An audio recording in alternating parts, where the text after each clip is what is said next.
Pag lumalabas siya, gumagapang. Ali, upo ka muna dito. Ali. Hahanap ako ng lugar ha. Kung saan ka pwedeng patayuan. Tingin ko madala natin yan. Muli po, binalikan natin si Ate Rhea. Yung nakaraang araw ay pinuntahan natin sa dito. Nung malakas yung ulan, yung binigyan po natin siya ng bigas. Naalala niyo po, ate? Nandito tayo para po i-assist yung kanyang sitwasyon. Nakita niyo po yung kanya pong tinitirhan ay talagang nakakaawa si Ate Rhea. Kasama din po natin dito si Ate Sharon at kanyang nanay, si Imok nandito rin po, at yung panday din po natin. Nagsama na tayo ng panday para po ma-estimate, no? Ma-estimate at kung ano ang pwedeng gawin natin. As of now, continuing pa rin po, no, yung pag-ipon natin ng budget para po sa paggawa ng bahay kubo po ni Ate Rhea. Mabigyan ko lang po kayo ng maikling kwento, no, about po sa nangyari kay Ate Rhea. Ate Rhea, nakausap po na imong kapatid si Lia. Opo. So sunod na araw pupunta sa dito. Ang sabi niya sa akin, kuninto niya sa akin, totoo na ikaw ay galing sa Lebanon. Si ate ay dumanas ng na-war shock sa doon sa nangyari doon sa bansa na kanyang pinuntahan. Mayroon pang ibang kwento po dito. Alamin natin yan pagdating po ni Ate Lia. Sa ngayon, i-assist muna natin at bigyan natin siya ng kanyang needs. May grocery akong dala para pagkain mo. Okay? Tapos, pizza. Gusto mo ng pizza? Okay, ayos. Mga kabayan, nandito din po sila. Kasama namin sila para ho ay usapin din si ate para maging mapanatag yung loob niya. Kasi nga, ayaw ni Ate Rhea na maraming kumakausap sa kanya. Kaya Ate Rhea, tandaan mo lang ako. Ako lang kakausap sa iyo. Pag tayong dalawa magkaharap, mag-usap tayo. Makasalita ka naman Tagalog? Ha? Okay. Kunin ko muna yung grocery. Ibigay ko sa iyo ha. Ayan. Diyan lang po kayo. Support din po natin si Imok po mga kabayan. No? Ayan, nandito rin po ako. Yan. Binilhan ko siya ng ano. Ali, upo ka muna dito. Ali. Yeah. Okay. Yan. Pungko ka di. Dali pungko. Dala lang. Para sa imo na. And then binilhan kita ng mga needs mo. Pungko lang da. Huwag ka pungkuanan. Okay. Ate Rhea, ito binili ko to.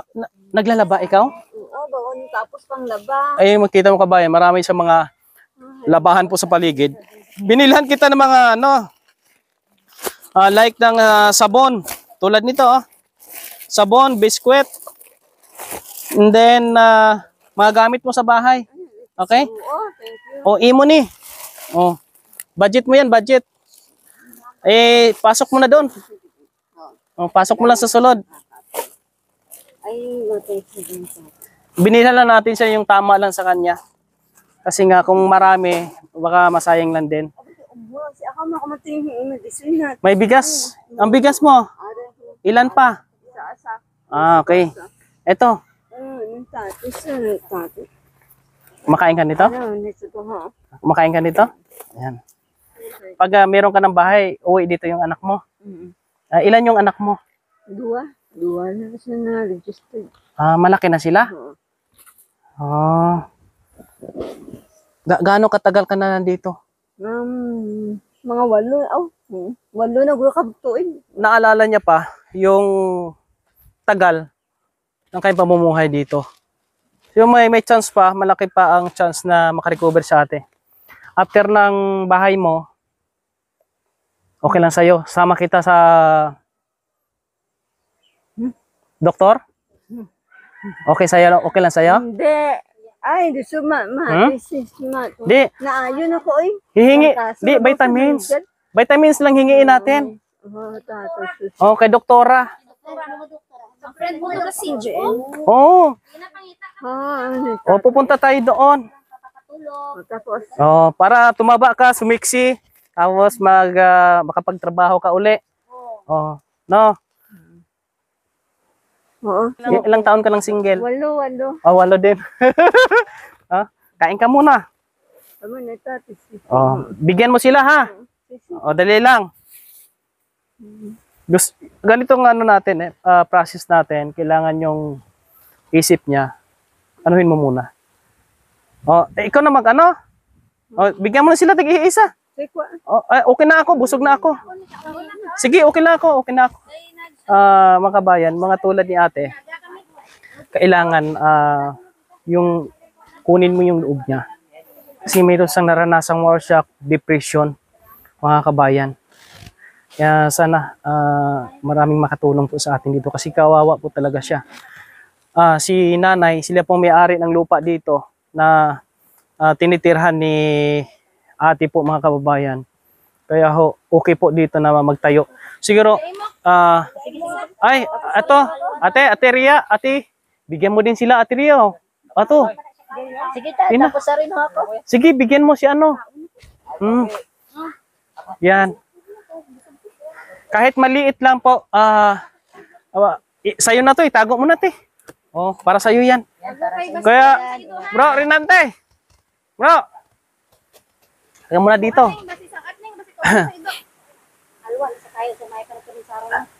Mabait siya dati. At talagang mabait na bait. Namimigay yan. Uy, Nay, kung sakaling makapag-ready na po ako, saan po pwedeng ikabit? Dito lang? Okay lang dito? Sige. Oo. Okay. Sige. Okay. Tayo. Hahanap ako ng lugar ha. Kung saan ka pwedeng patayuan. Ha? Alam, ganihawan. Hindi. May kawayan da. Budlay. Mahirap dyan. Delikado. Kaya, may mangga oh. Delikado yung mangga.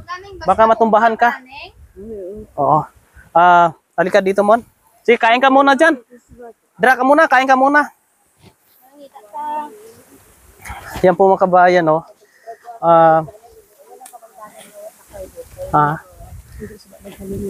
Nagsinsya ko sa before, pag-iya, hindi magsugot sa mangga. Kaya ayaw niyang umalis talaga dyan. Paano kung nagpatayo tayo dito, ayaw niyang lumipat? Pero kung maulan siguro, kamudlagan dito sa balay, sila nakagabi, doon nakagabi na dagan sa balay. Kasi nangyari ito kay Tate Ernesto, nung nasa bukid din, ginawa namin ng bahay kubo sa gusto niya. Ngayon, nang nagawa na, ayaw na lumipat, wala na. Hanggang rescue na lang namin siya, dinala na lang. Amon sila nga strategy, kapag wala sa dito, totally di ba ang iapayag? Yun talaga yung ginagawa ko. Una, dimulis. Parang maanan siya, para mapilit yan. May advice ako nga muna. Kaya piling ko siya, matumbahan ka sa mangga, naglabahan sa doktora, kaya palang ka sa doktora. Kapag magrapat sa Maninay, mag-isa lang tanga, ang ibaon niya ba? Naganubil. Kaya mapilitan sa pizza. Paano na makita na sa iyang mga. Pero tingin ko madala natin yan. Kasi sa mga tulad niya, dali lang kunin. Dali. Kailangan unang kunin yung loob niya. Kailangan kausapin mo siya ng masinsinan para yung loob niya makilala ka niya, makilala mo rin siya. Yung parang normal lang kayong dalawa. Madali lang yan. Wala siya harap. Kapag kasi mga lalaki sa salib, is direct ko kapag pinag-agi sa attempted rape mo. Saan? Dito sa abroad? Di. Lain sa abroad, lain. Okay. Sarap sa aming pamilya, wala siya sarap sa mga lalaki. Pinag-agi na sa trauma. Talagang may trauma na dinadaanan si ate, kaya ganun. Kaya kami dito mga kabayan, sila, ni nanay, ay gumagawa sila ng parang kung paano po. Kumbaga sila sa ngayunan hanggang makuha yung loob niya. Kasi nga, istikran mo siya. maano natin to, magawa natin. Ate Ria? Ate? Ano, ganito lang natin. Hukang dito sa tiyak ko. Sige, ate. Bigayan lang yung diin. Ako na lang mangita ng lugar. Oo, nasip ka. Na hindi ka matumbahan sa kahoy. Ay, di chaying ni Boy, dem ni Boy ba? Ma. Kasi bang tumatusok.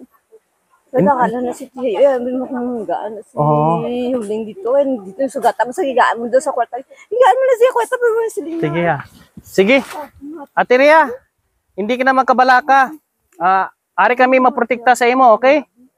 Ha? Oo, ito yung dito. Oo. Kayo na magpalayo tayo. Nablos ko man na Japon. Kung dito natin ilagay, yan oh, dyan, sigad. Okay lang dyan? Okay. No problem. Oo. Sige. Mag-isip na. Magkadto di mo hinablos, may kahoy pero matumbahan, di delikado. Oo. May lakon di magbasa. Pag magbagyo, likadong mangga matumba. Dira nang itatasang wala kahoy. Oh, hapahawan na daw. Wa naman kahoy. Grabe, medyo... Ate, mauwi. Dito muna kami, ha? Ayusin mo muna yung mga grocery mo dyan. Basi kaunon sa ido. Kainin sa ido. Okay. Oh, sige ah.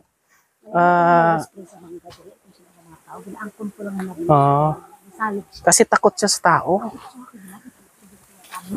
Mga kabayan.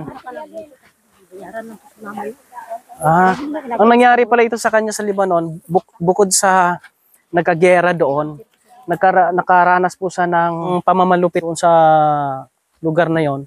Kaya marami siyang pinagdaanan sa buhay na yon ang nag-cause ng depression po sa kanya po, mga kabayan. Bali dito siguro, dito daw. Bali sa inyo na dito, Nay. Sa inyo po ito, Nay. Kahit ano lang, yung maliit lang, yung tama lang sa kanya. Kahit mga ganito, bro, gawin ting kwarto, and then mag-extend na lang tayo ng parang kusina niya. Oo.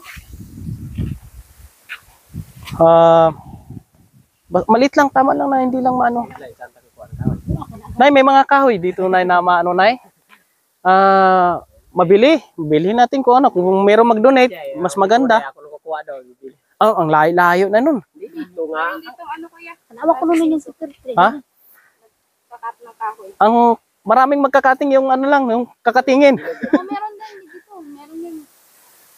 Tanong ko sa ano, kaya nagkakat ng kahoy. Kasi nabibintayan eh. Bibinta sila ng mga... Pag doon tayo bibili sa nagkakating, tatagain na tayo doon. Grabe magbinta yan. Hindi. Kailangan yung Pinsan natin na po. Sabi puno, sa puno na tayo pabili, tayo na maglagari. May kahoy siya nga tanong. Si Aldrin Balaso. Makailan doon na kay Aldrin. So magiging ano nito, hollow blocks. Pinaka naisip ko na design nito. Hollow blocks, kahit tatlong patong lang, tapos yung dugtong plywood lang, yung tsakto lang sa ano. Isang plywoodan paikot. Tapos mag-additional lang tayo. Titingnan natin yung sa taas para may ventilation. Medyo open, tapos lagyan natin ng ano lang. Kawayan. Sige, gawan lang natin ng ano yan, paraan. Atria! Don't worry. Pwede nang Gag- super tree. Sa diin. Gamay man na kayo. Oo. Ay, kaya yan. Akin na lang. Pwede yan. Anuhin ko lang yung ano, mga Doon ka pulo. sinong Minoy, yung nagsisinso. Tatay Minoy pa sinsuin ko na siguro.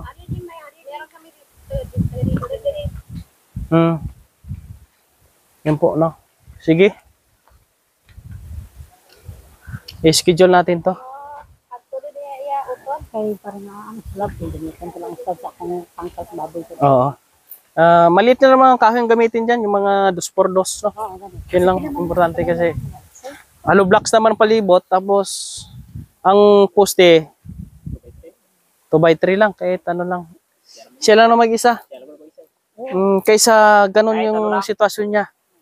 Umalay natin, baka mapanood yung mga umupo dito sa Sipalay at nagkusa silang ano, magbigay sila ng tulong. Buhangin, asiminto. Yung bang ano? Nag-promise na ako, pumatak siya. Wala sila ano pa ano. Yan po mga kabayan. Kasi importante sa ganito kasi, kung walang kikilos dito, walang mangyayari. Kailangan mayroong mag-uumpisa. Kung di mo may umpisahan, wala. Hanggang dyan lang talaga si ate. Kaya siguro Raymond, kailangan talaga ng alalay din. Kasi kung tayo lang, mahirap. Ate, Okay na, okay na. Okay na, ha? Mm. Hindi ka na matakot, hindi ka na mahiya. Mm. Sinulat ko ako Oh, sige ah. trabaho dahil piktado basta bagyo noon. Obra kami na wala. Oh, pwede ka budlay gani. Kaya gagawa kami dito ng paraan. Tuod na ilan hindi pa sa iba ni permisan ka lang tapos wala. Kuya Imok, upo nila ni Bibo. Eto, kilala mo na eh. Ayan. Ilalaya si Mama Muhuling. Sila ang mga kayang sudang. Ganda na yung bahay ni Imok. Balay na Asawa na lang kulang sila. Maganda ng bahay daw ni Kuya Imok. Then tsaka ako naman, tingwaan ko pamaagi. Ako pigado man ko, pareho nimo. Pero paningwaan ko pa nga pamaagi, gawa ko ng paraan para makatulong. Yan, sa pamagitan ng vlogs ko, kasi ako isang vlogger, pwede kong magawa ng paraan kasi nga, nandyan yun, medyo malawak yung ating community, makahanap tayo. No? Kaya, hindi tayo tulad sa iba na ngako lang dyan. Tapos wala naman. Oh. Yan po mga kabayan, no? Yan na po yung ating update ngayon, pagbisita kay ate. Maraming salamat. Okay na, walang problema. Ha? Hinihintay mo pala ako. Oy. Ha? Oo, ba may obra daan ko. Ano obra mo? Obra pa kayo sa ospital ko obra. Kasi yan parati Kuya. Ay, shoutout dyan sa CHO, no? Tsaka dyan sa PIDAW. Mga kilala natin dyan. Laging nanonood yung mga kaibigan natin dyan. Shoutout po sa inyo.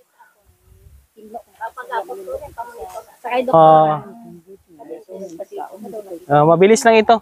Unahin lang muna namin ngayon yung kanyang tirahan. Maging safe siya sa ulan. Yan po, maraming salamat. Sige, okay na. Uwi na kami. Ha? Ano ka lang dyan, anay? Kaong. Mag-ano ka muna, magsaing. Saing at magluto ka. Yan, God bless. Yan. Ingat po. Support natin si Imok Joy. Medyo okay. Subscribe ako ng YouTube channel, Imok Joy and Bro Bonay channel. Okay na mong buhay nito. Marami ng ka-chatmate. Kanina, nabutan ko, maraming ka-chatmate mga kabayan, naka-cellphone. Marami ng textmate. Usap na po kayo sa aking messenger. Usapin ko po kayo. Yan, God bless yan yung lahat. Ano yung muluto, Ate Ria? Mainit ka tubig. Mano ka noodles? Mga piko. Mga pika. Damo ako dan gindala. Oh, para sa imo to eh.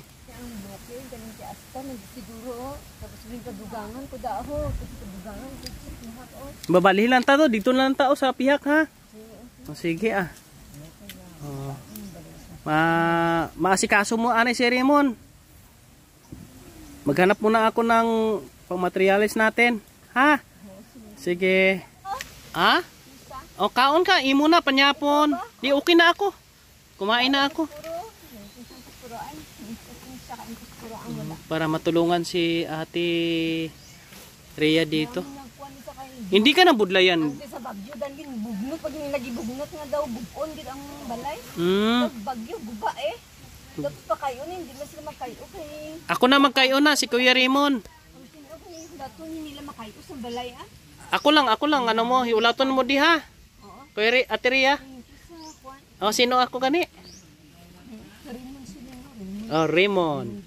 Okay. Sige ah. Kasi ako nag-order niya sa